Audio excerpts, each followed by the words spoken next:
Hey guys, it's me again. So, I really like spooky, scary monsters, obscure ghouls, and peculiar creatures. But what I enjoy even more is taming them, making them my companion, and then embarking on a long, treacherous journey while making new friends along the way. Growing up, I always had a strong fascination for fictional creatures. That's why I always loved franchises such as Bakugan, Yu-Gi-Oh!, and the super niche and unknown Pokemon. I don't know why, but the cliche of catching a beast or monster and then taming it to battle against other creatures is my favorite concept on the planet. And sadly, I can't do it in real life because it is not moral and illegal. You can probably name a handful of different franchises that fall into this description. There's Fossil Fighters, Digimon, Monster Rancher, Dragon Quest, Viva Pinata.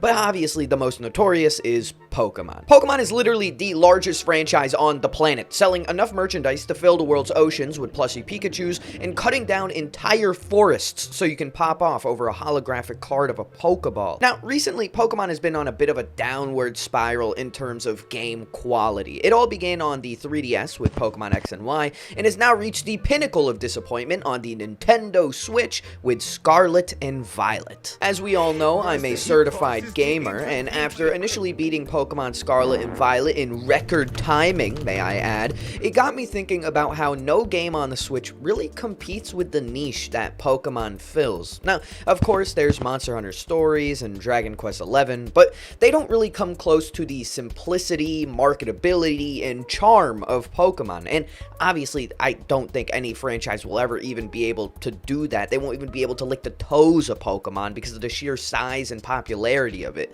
But then I started thinking about what could have been during the 3DS era of video games and how one franchise had all the potential in the world, but it's now practically dead everywhere outside of Japan.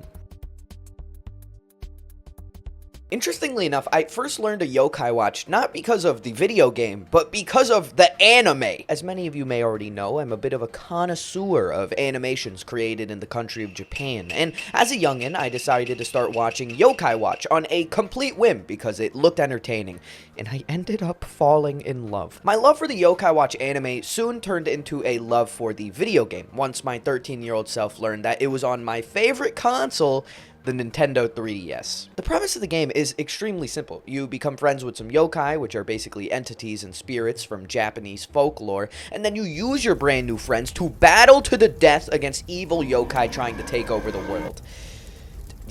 I don't understand how all these games have children protecting the world. It doesn't make any sense. These games need to figure this out. Now, the whole Yokai Watch franchise is very child-oriented, and a majority of the characters have like pun names and act super goofy instead of being directly inspired by the yokai they're based on. This may or may not be a good thing, since actual yokai are pretty gnarly. For example, take a look at this Wall Kappa, one of my favorite yokai in the entire series. He is super sleepy and goofy. Just look at his face. Look at him. Look at what he's doing right now. Look at that. Well, he's based on a yokai that likes to drown people and remove a mythical organ from humans called the Shirakad. It's located in the human anus, okay? Alright?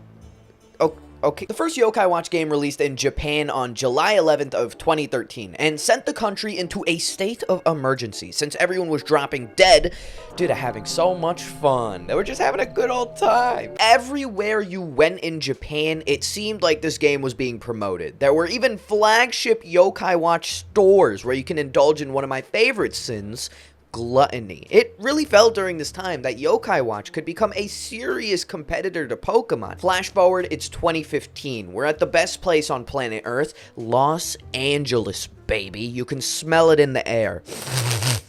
E3 2015 is where we got our first reveal trailer for the localized version of Yokai Watch, and the reception was fantastic. People were losing their minds out of excitement, and we had game journalists saying that this game could very well be the next Pokemon in the West. To say the expectations were high would be an absolute understatement. The game was already being recognized as iconic because of its performance in Japan, and people were having deja vu of the 90s when Pokemon started spreading its grimy little hands across the planet. So, how did the big move work out for Yokai Watch? well, it absolutely blew up in the developers' faces, and everyone in the West just overlooked it so they could play the same Pokemon game, but reskinned for a billionth time. Yeah, Yokai Watch, although not absolutely a failure from a sales standpoint, never made that real jump to the next level here in the West, mainly because it was so niche and really poorly marketed. Their plan was to literally just copy and paste what they did in Japan in terms of marketing, but the issue is they decided to air the TV show on Disney XD,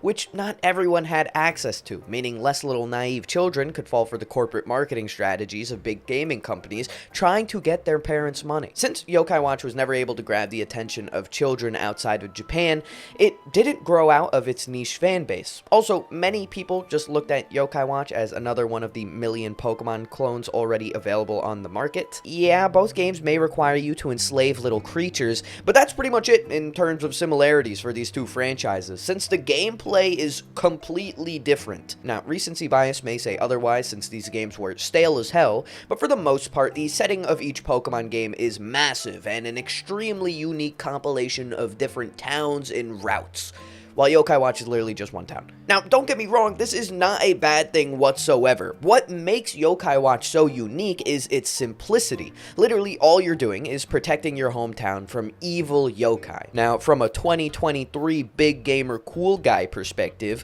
Yokai Watch might suck, since the modern day motto is go big and have a supermassive open world, or die in a fiery car accident. In a gaming world filled with bigger and better, I look at Yokai Watch and pee myself a little bit out of joy and nostalgia, since the game is not trying to become some over-the-top spectacle. Instead, it's a super childlike experience where you have an adventure in your hometown, battling against some evil spirits. Okay, I'm gonna say something a little bit crazy right now. I don't know if this description I'm about to give will make any sense, but I'm gonna say it anyways.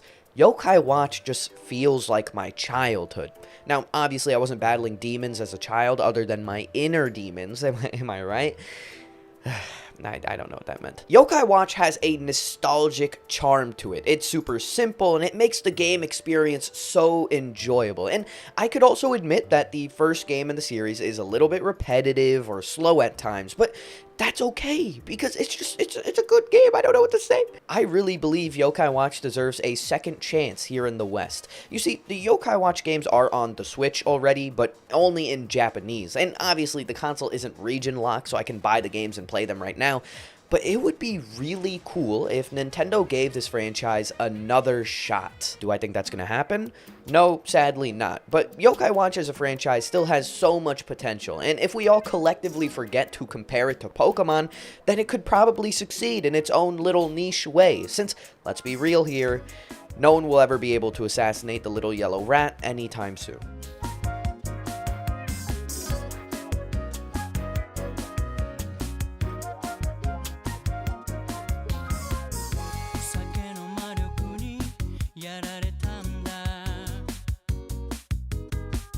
Sutekina